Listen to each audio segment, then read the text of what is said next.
ഒന്ന് രാജാക്കന്മാർ 12-ാം അധ്യായം 1 മുതൽ 33 വരെയുള്ള വാക്യങ്ങൾ. രാജ്യം വിഭജിക്കുന്നു. ഇസ്രായേൽ ജനം തന്നെ രാജാവാക്കുന്നതിന് ഷെക്കെമിൽ സമ്മേളിച്ചതിനാൽ റഹോബോവാം അവിടെ വന്നു. നെബാത്തിന്റെ പുത്രനായ ജെറോബോവാം ഇതു കേട്ട ഉടനെ ഈജിപ്തിൽ നിന്ന് മടങ്ങിയെത്തി. സോളമൻ രാജാവിൽ നിന്ന് ഒളിച്ചോടിയ അവൻ ഇതുവരെ ഈജിപ്തിലായിരുന്നു. ഇസ്രായേൽ ജനം അവനെ ആളയച്ചു വരുത്തി. ജെറോബോവാമും ഇസ്രായേൽ ജനവും റഹോബോവാമിന്റെ അടുത്ത് വന്ന് പറഞ്ഞു, അങ്ങയുടെ പിതാവ് ഞങ്ങളുടെ മേൽ വെച്ചത് ഭാരമേറിയ നുകമാണ്. ഞങ്ങളുടെ ജോലിയുടെ കാഠിന്യവും അവൻ വെച്ച നുകത്തിന്റെ ഭാരവും അങ്ങ് ലഘൂകരിക്കണം. ഞങ്ങൾ അങ്ങയെ സേവിക്കാം. അവൻ പറഞ്ഞു, നിങ്ങൾ ഇപ്പോൾ പോകുവിൻ, 3 ദിവസം കഴിഞ്ഞു വരുവിൻ. ജനം മടങ്ങിപ്പോയി.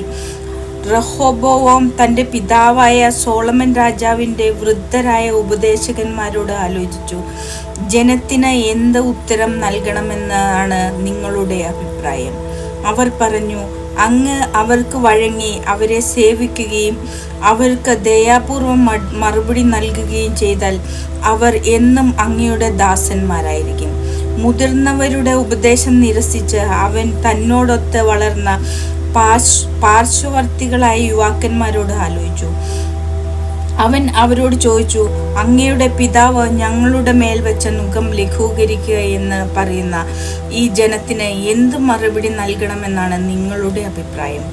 അവനോടൊപ്പം വളർന്നു വന്ന ആ യുവാക്കൾ, അങ്ങയുടെ പിതാവ് ഞങ്ങളുടെ നുകത്തിന്റെ ഭാരം കൂട്ടി, അങ്ങ് അത് കുറിച്ചു തരണം എന്ന് പറഞ്ഞ ഈ ജനത്തോട് പറയുക, എൻ്റെ ചെറുവിരൽ എൻ്റെ പിതാവിൻ്റെ അരക്കെട്ടിനേക്കാൾ മുഴുപ്പുള്ളതാണ്.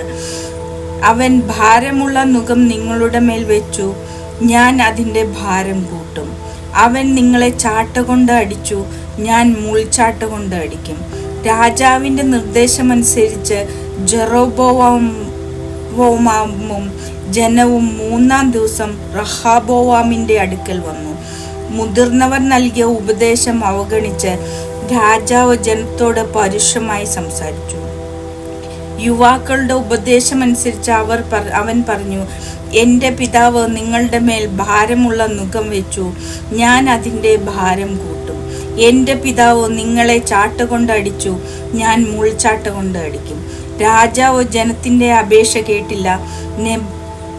നെബാത്തിന്റെ മകനായ ജെറോബോവാമിന്റെ ശീലോന്യനായ അഹിയ മുഖേന ദൈവമായി കർത്താവ് അരുളി ചെയ്തത് നിറവേറുന്നതിന് ഇപ്രകാരം സംഭവിക്കാൻ അവിടുന്ന് ഇടയാക്കിയത്. രാജാവ് തങ്ങളുടെ അപേക്ഷ സ്വീകരിച്ചില്ല എന്ന് കണ്ട ജനം പറഞ്ഞു, ദാവീദുമായി ഞങ്ങൾക്ക് എന്ത് ബന്ധം? ജെസ്സയുടെ പുത്രന് ഞങ്ങൾക്ക് എന്ത് അവകാശം? ഇസ്രായേലെ, കൂടാരങ്ങളിലേക്ക് മടങ്ങുക. ദാവീദേ, നീ നിന്റെ കുടുംബം നോക്കിക്കൊള്ളുക. അനന്തരം ഇസ്രായേൽ ജനം തങ്ങളുടെ കൂടാരങ്ങളിലേക്ക് മടങ്ങി. റഹോബോവാം യൂദാ നഗരങ്ങളിൽ വസിച്ചിരുന്ന ഇസ്രായേൽ ജനത്തിന്റെ മേൽ വാഴ്ച നടത്തി. അവൻ അടിമവേലകളുടെ മേൽനോട്ടക്കാരനായ അദോറാമിനെ ഇസ്രായേലിലേക്ക് അയച്ചു. ഇസ്രായേൽ ജനം അവനെ കല്ലെറിഞ്ഞു കൊന്നു. ജെറുസലേമിലേക്ക് പലായനം ചെയ്യാൻ റഹോബോവാം രാജാവ് അതിവേഗം തൻ്റെ രഥത്തിൽ കയറി. അങ്ങനെ ഇസ്രായേൽ ദാവീദിന്റെ ഭവനത്തോട് എന്നും കലഹത്തിലാണ്. ജെറോബോവാം മടങ്ങി വന്നെന്ന് കേട്ടപ്പോൾ ഇസ്രായേൽ ജനം ഒരുമിച്ച് കൂട്ടി അവനെ വരുത്തി ഇസ്രായേലിന്റെ രാജാവാക്കി. യൂദായുടെ ഗോത്രമൊഴികെ മറ്റൊന്നും ദാവീദിന്റെ ഭവനത്തെ അനുഗമിച്ചില്ല.